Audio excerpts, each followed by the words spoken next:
AIMIM प्रमुख असदुद्दीन ओवैसी ने पिछले दिनों सुप्रीम कोर्ट के मुख्य न्यायाधीश बीआर गवई पर हमले को लेकर आरएसएस प्रमुख मोहन भागवत पर निशाना साधा है। दरअसल हाल ही में संघ प्रमुख ने जातिवाद को लेकर बयान दिया था, जिसमें उन्होंने कहा है कि समाज में जातिवाद की कोई जगह नहीं है और जातिवाद खत्म होना चाहिए।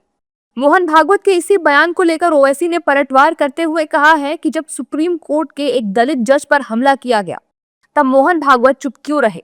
देश में दलितों पर अत्याचार हो रहा है, लेकिन वे चुप हैं। सनातन धर्म के नाम पर यह न्याय कब तक चलेगा?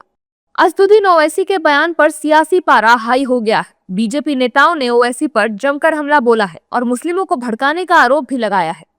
देखो, ऐसा है कि आप एक बात देखो, आप ये राष्ट्रीय स्वयंसेवक संघ दशकों से इस तरह के दुष्टतापूर्ण दुष्प्रचार और दुराग्रह को दरकिनार करके राष्ट्र निर्माण की दिशा में आगे बढ़ता रहा है। और संघ की जो सनातन संस्कार है, सोच है, संस्कृति है, सर्वे भवन्ति सुखिनः सर्वे सन्तु निरामया की, उसका नतीजा है कि आज पूरी दुनिया में का सबसे बड़ा और सबसे विश्वसनीय और सबसे ज़्यादा स्वीकार्य संगठन है। लेकिन ओवैसी साहब को समझ में नहीं आएगा।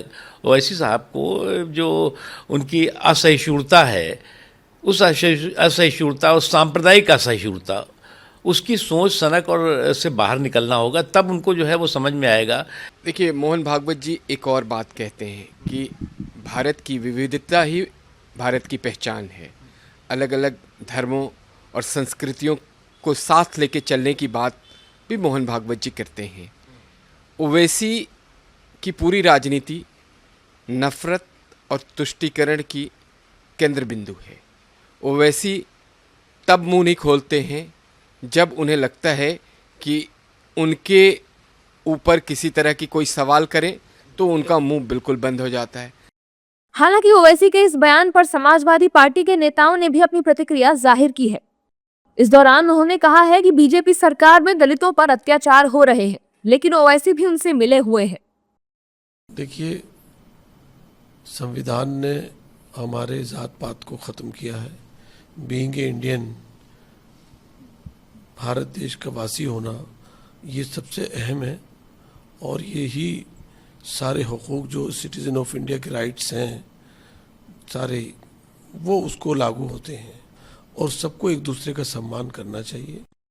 और दलित समाज हो या वंचित समाज हो, सब देश का हिस्सा है, उतने ही हिस्सा हैं जितना हम और आप हैं या सब लोग। नहीं, देखिए, जितने भारत के समाज के लिए असदुद्दीन ओवैसी खतरनाक हैं, उतने ही मोहन भागवत भी हैं। आप इस बात को समझने की कोशिश कीजिए। जब ओवैसी साहब सिर्फ मुसलमानों की बात करते हैं तो कहीं ना कहीं वो मुसलमानों को एक भारत की बड़ी आबादी से अलग करने की कोशिश करते हैं। सिर्फ मुसलमान तो हिंदू क्या करेगा, तो अपोजिट हो जाता है। और वही काम भागवत जी करते हैं, वो हिंदू की बात करते हैं। यही काम तो योगी आदित्यनाथ भी कर रहे हैं। 80 और 20 की बात करते हैं, कटोंगे बटों की बात करते हैं। एआईएमआईएम प्रमुख असदुद्दीन ओवैसी ने महाराष्ट्र के अहमदनगर में एक जनसभा को संबोधित करते हुए दलितों और किसान कर्ज माफी जैसे मुद्दों पर बीजेपी और संघ प्रमुख मोहन भागवत पर जमकर निशाना साधा है। साथ ही उन्होंने अपने समर्थकों से किसी से बहस या झगड़ा नहीं करने की भी अपील की है।